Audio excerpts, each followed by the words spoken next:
450 class, Detroit, and Cooper Webb gets his first win of the season. And this is bad news for everybody that's left in the series. I think Cooper Webb is the one guy that you don't want to give any more confidence than he already has. Now, you could say Chase Sexton can take some confidence away from Detroit, too, because he hit the gate, then fell down in the second corner, and came from pretty far back in dead last all the way to third. But what the hell was Chase Sexton doing hitting the gate in the first place? I heard people say that Plessinger flinched and he went. I didn't see Plessinger flinch. I think he just tried to count and took off. And I could be wrong. I've been wrong a lot before. But, yeah, it really looked like he just counted and dumped the clutch, which is kind of weird considering Jet and Tomac are both out. And to start the season, those were probably who he thought were going to be his biggest threats. And he really looked like the fastest guy all day long. Set the fastest lap time by almost half a second in the main. So, yeah, not sure what he was doing.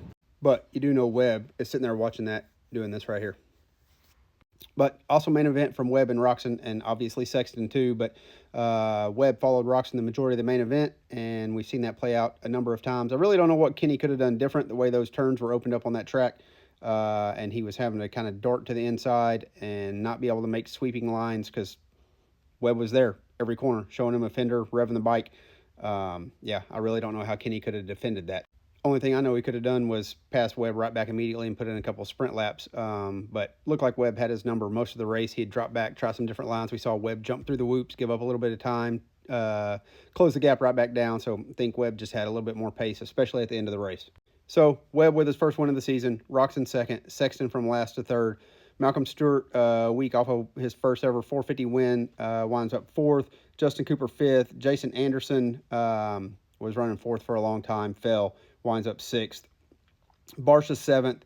Ferrandis eighth. Plessinger ninth. And Justin Hill rounded out the top 10. Nothing real surprising there other than Plessinger and Barsha, seventh and ninth. Nothing real flashy from either one of them all year long. And the word is, I think Plessinger's contract is up at the end of this year.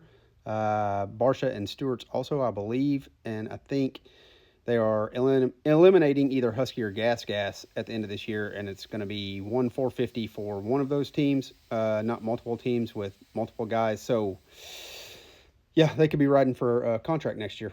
As for the points headed to Dallas or Arlington, Webb and Sexton are now tied up top with 121. Roczen 16 back, and can only think what could have been or how much tighter this could be right now if Roczen hadn't gotten into it with a lap rider in Tampa, right? But Roczen did make up a couple of points. So Anderson, another 5 back in fourth. Malcolm Stewart in fifth. Cooper sixth. Barsha seventh. Tomac still in eighth. Lawrence still in ninth. Those are obviously going to drop right